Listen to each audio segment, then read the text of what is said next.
Pues sí, como decía al principio, estamos muy contentos de estar aquí hoy. 34 años. Creo que mi esposa y yo podríamos decir que hemos tenido o hemos pasado de esos 34 años, ¿cuántos aquí? 12 años hemos tenido ya. 13 años hemos tenido ya en esta congregación. Llegamos un día y he contado de más de una oportunidad que fue nuestro hermano José Mari quien con ese abrazo de oso gigantesco que él otorgaba, muchas gracias, hermano, nos recibió. Y hablaba yo con un pastor hace un tiempo y el pastor me preguntaba cuando veía que esta pequeña congregación, es pequeñita, esta congregación es de las más pequeñas que hay en Tudela. 60 sillas tenemos. ¿Cuántas tendremos? 60, ¿no? Los que tapizaron, 60. Vale. Sillas nuevas, cuidado. Tapizadas. Retapizadas después de 34 años. Ya las pobres no aguantaban más. Pues me preguntaba un pastor, ¿cómo hacen? ¿Cuál manual de eclesiología tienen? ¿Cuál manual de misiología tienen? Y he de decirles que en aquella reunión no sabía cómo responder. Porque no desdeñamos los manuales de eclesiología. Se estudian, son importantes. Tampoco ponemos de lado los manuales de misiología. No. Pero sí tenemos en la mano un manual que nos enseña cómo trabajar en estas circunstancias. Aquel hombre me preguntaba, ¿cómo hacen? Hubo una época, respondiendo de alguna manera a aquella pregunta, en la que predicábamos por la mañana y por la tarde. Un año completo, o 2 o 3 años prácticamente sin descansar. Predicábamos por la mañana en un lugar, predicábamos por la tarde en otro, teníamos estudios bíblicos, reuniones, era desgastante. Así que hoy vamos a descubrir qué nos habla la Escritura acerca de ese manual. Vayan conmigo otra vez, por favor, a Hechos de los Apóstoles. Vamos a ponernos esas gafas de realidad virtual, las gafas Google, que en alguna oportunidad nos hemos colocado. Hechos de los Apóstoles, capítulo 2. Vamos a situarnos en el año 30 de nuestra era. Y vamos a pensar que no estamos en Jerusalén, aquella pequeña población de un pequeño lugar del gran imperio romano. Si habláramos en términos de España, podríamos decir que a los efectos de la importancia relativa que podría tener Jerusalén en el imperio, sería más o menos la importancia que tendría Tudela o Calahorra o Logroño en el contexto de España. Y ahí acontece algo muy, muy especial. Un día nace la iglesia. Aquel día de Pentecostés. Ese era el cumplimiento de una promesa que había sido dada por el Señor y que inclusive está, no lo busquen porque lo voy a contar, estaba en Levítico, en el capítulo 23 de Levítico, el versículo 17, hablaba que en esa misma hora en la cual estaba cayendo el Espíritu Santo, habían 2 panes de proposición colocados delante del altar de Dios. El primer pan de proposición representaba al pueblo de Israel.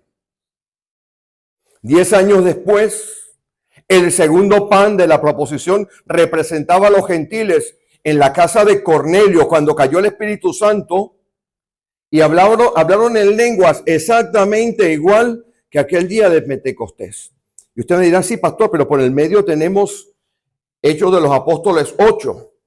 Pero Hechos de los Apóstoles 8 no funciona porque no hubo manifestaciones espirituales con hablar en lengua como en aquella oportunidad.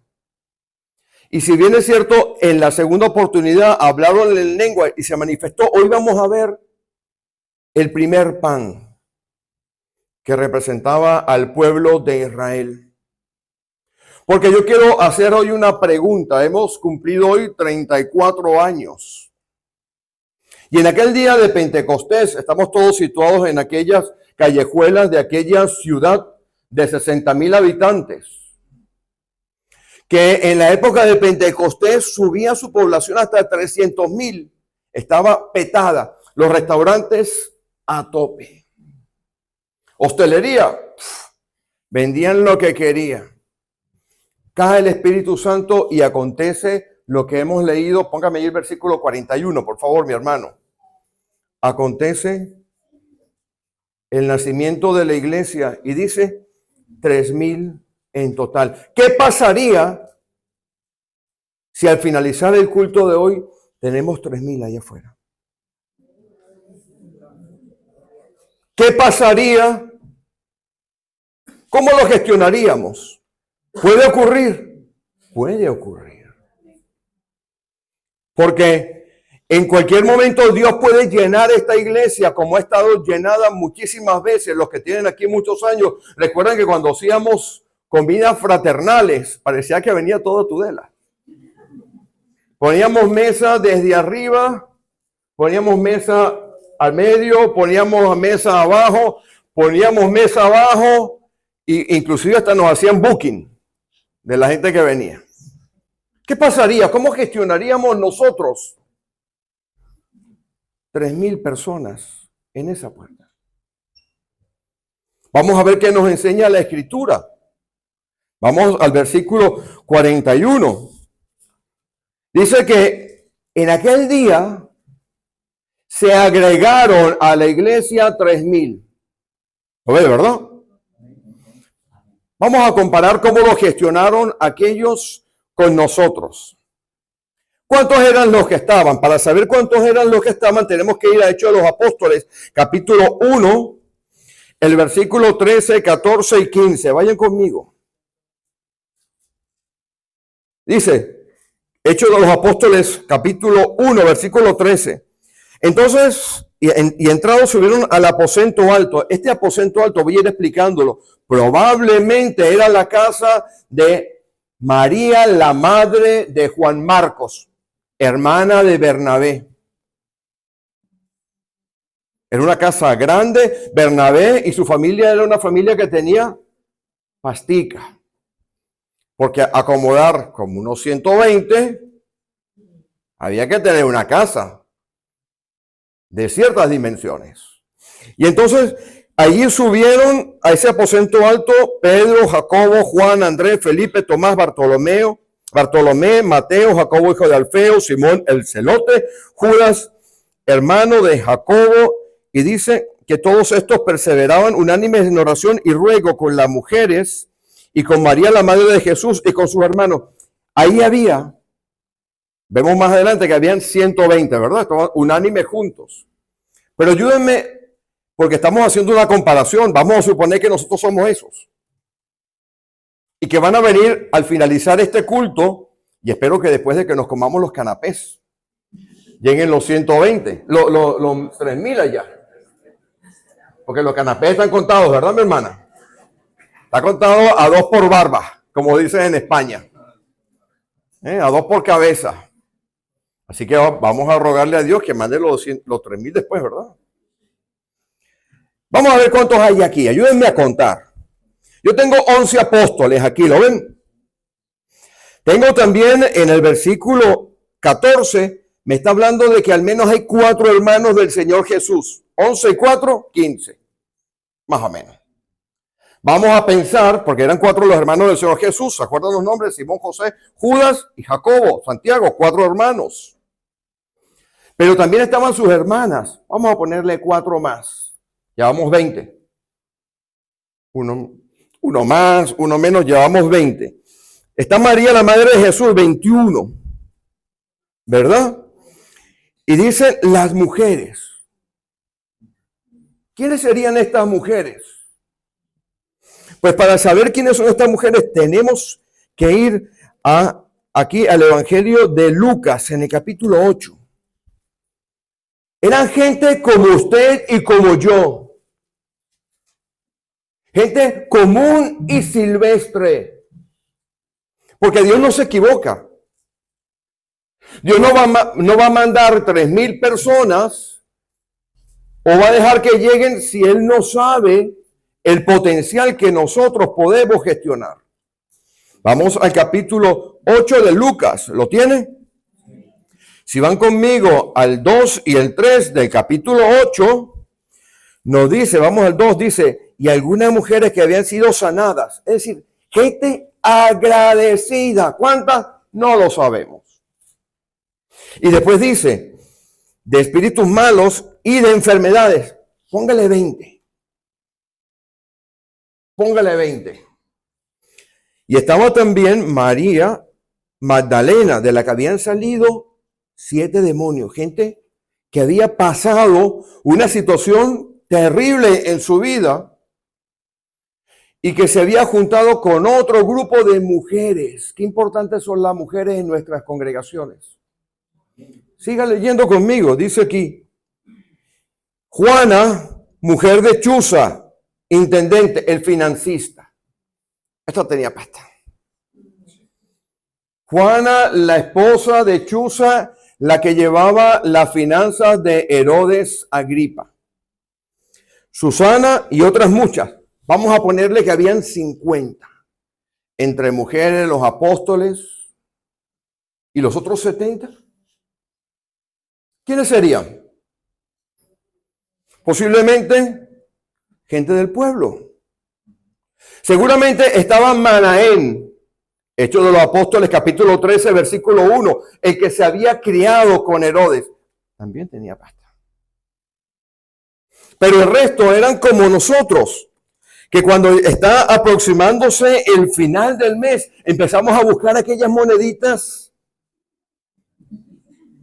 ¿Saben? Las que durante el mes, al principio de la semana, esa moneda. Y cuando llega ya la hora que te está, sabes, que el bolsillito te está apretando, mi amor, ¿y aquellas moneditas de 5 céntimos dónde están? Todos eran como nosotros. Eran personas como nosotros. Y ese grupo de personas está aquí hoy. Ese grupo está aquí hoy. Gente que ha sido sanada espiritualmente. Gente que ha sido liberada de las cadenas de la opresión del pecado. Hombres y mujeres vulgares y silvestres, comunes y corrientes, hijos de vecinos, sin mucha capacidad teológica, porque de aquellos, esos 11, habían tenido 40 días con el Señor, en el cual el Señor se había aparecido y había estado 40 días con ellos, dándoles un curso intensivo de teología. Porque no tenemos que olvidar que estos eran cobardes. Buscaban cualquier oportunidad para negarle. No, Señor, vamos a subir contigo a Jerusalén a morir. Y apenas se apretaron las tuercas, todo el mundo, patitas, ¿para qué os quiero? Cualquier parecido con la realidad. Quizás no sea coincidencia, ¿verdad? Quizás seamos nosotros de esa manera. Quizás nosotros cuando sentimos el calor, no de los hermanos, no del Espíritu Santo, el calor de las situaciones adversas, nos olvidamos. Quizás muchos de nosotros estamos saltando de YouTube a YouTube para aprender algo, pero muchos de nosotros no tenemos una formación teológica importante. Pero ahí estaban aquellos 120. Y en cuanto a los recursos humanos, ya sabemos cómo eran. Cobardones, pobres de solemnidad, porque ni siquiera los apóstoles tenían pasta, porque si usted va a Hechos de los Apóstoles, capítulo 3, cuando suben a la hora novena al templo, Juan y Pedro, y se consiguen un mendigo, ellos dicen, mira papá, no tengo pasta. te has equivocado de a quién le vas a pedir el dinero, porque a nosotros no. Pero tengo algo mejor. Y en cuanto a la estructura, porque el pastor ha estudiado algo de administración y cuando uno va a iniciar un proyecto, uno mira la gente con la que cuenta, lo que llaman el recurso humano, y echa también a ver los recursos no humanos, es decir, la pasta. Como dice, yo aprendí en España una manera muy interesante de decir a dos velas. Está llorando de hambre, eso yo lo entiendo así, no sé si tendrá otra explicación. Y en cuanto al recurso, la casa era prestada.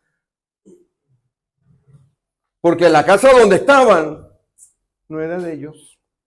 Era prestada, como esta casa que estamos nosotros aquí.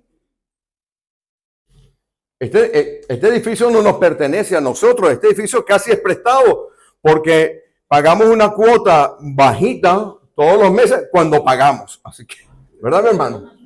Así que podemos decir que es prestada. Así que si nosotros seguimos viendo, en cuentas bancarias no había, en la estructura prácticamente no había, no tenían todo lo que tenemos nosotros. ¿Saben lo que tenían? Tenían gente dispuesta. Ese ministerio de niños que tenían allí posiblemente eran mujeres que acogían a los hijos de esos 3,000. Aquí somos 60, aquellos eran 120. Si pueden con 3,000, nosotros podemos con 1,500, ¿o no? Sí podemos, ¿verdad? Los hombres seguro que ayudaban a alimentar, porque la historia nos dice que de esos 3,000 que estaban en Jerusalén, moraban en Jerusalén, dicen moraban en Jerusalén. Gente de 17 naciones diferentes, y habían 3,000 que quedaron. Probablemente esos 3,000 eran de esas 17 naciones. Y como esto acontece en abril, la historia nos dice, Josefo, aquel gran historiador, nos da a entender que de estos 3,000, por lo menos 1,500 se quedaron allí. ¿Tenían dónde dormir? ¿Quiénes creen ustedes que los acogieron? 220. Tenían dinero para comer, para pasarse a vacaciones, como pasa cuando sale usted de vacaciones. Usted dice, me voy a gastar 500 euros. Y a los 2 días se tiene que devolver porque se los ha comido. No llega la semana. ¿Usted sabe lo que costaría alimentar a esa gente durante un año que se cree que probablemente estuvieron hasta el año siguiente esperando a que pasase el invierno en Jerusalén? Mire, el cálculo que han hecho los arqueólogos es que lo mínimo que gastaban al día, eran 800 kilos de harina. Es decir, le dábamos un pedacito de pan de 250 gramos a cada uno. Teníamos pasando hambre. Como cuando yo voy a la carnicería y la señora me pregunta, ¿cómo quiere el filete? Yo digo, finito, finito, para que las visitas no vuelvan otra vez. Les daban unos fileticos finitos, finitos, finitos a esto porque... Aquellos 120 ponían, por eso ve usted en la escritura que lo que hacía la iglesia era que ofrendaba generosamente. Hasta llegó uno de Chipre que se llama Bernabé, hijo de Consolación, que viendo que en la casa de su hermana aquello estaba petado, ¿qué fue lo que hizo? Vendió lo que tenía, Hechos de los Apóstoles, capítulo 4, y lo trajo a los pies de los apóstoles. Es decir, aquella iglesia tenía cosas increíbles. Porque siempre nos quedamos en estas 4 partes, doctrina de los apóstoles, partimiento del pan, pero no vemos lo que hay detrás. No vemos el manual de eclesiología, el manual de misiología de una iglesia entregada a la obra.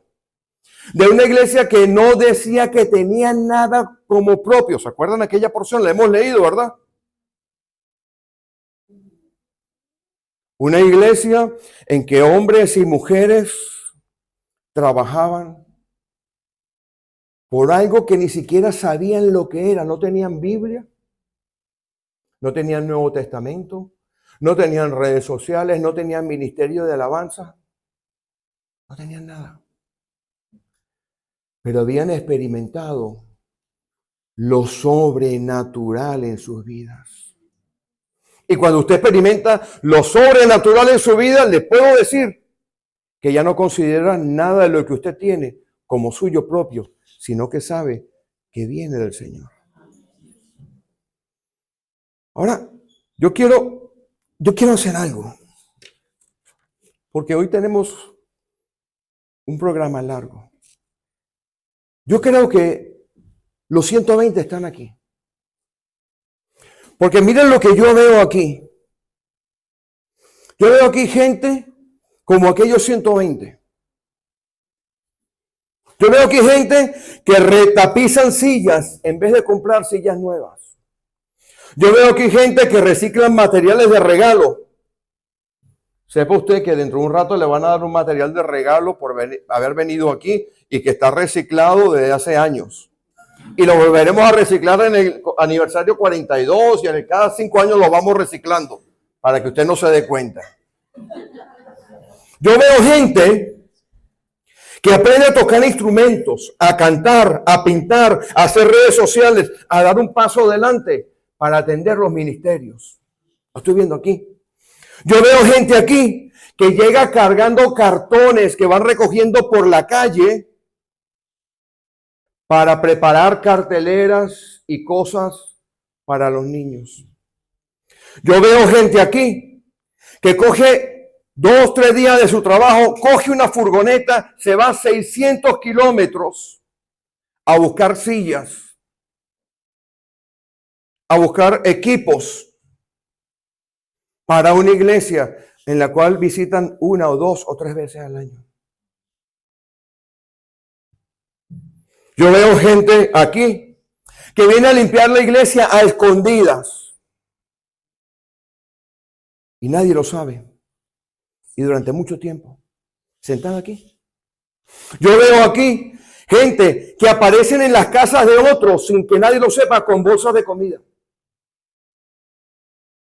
Yo veo gente aquí, 120 aquí, que dejando de lado sus problemas son capaces de hacer de tripas corazón y escuchar los problemas de otros.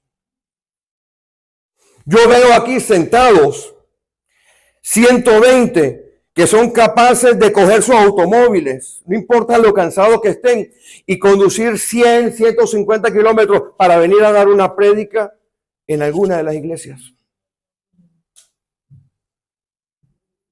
Yo veo aquí gente que a pesar de sus temores y de sus miedos, se ponen aquí adelante, y son capaces de dar lecciones, de aprender cosas de la Escritura, de hacer cosas que antes no habían hecho.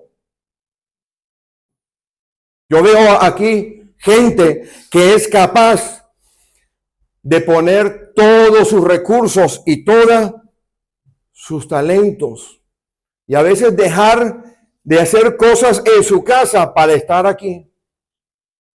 Yo veo aquí gente con la que podemos pedirle a Dios lo siguiente. Le voy a pedir que se ponga en pie porque vamos terminando con esto. Yo veo aquí gente que puede orar conmigo ahora en este 34 aniversario y decirle: Señor, mándanos los 3,000 porque estamos listos. Vamos a orar.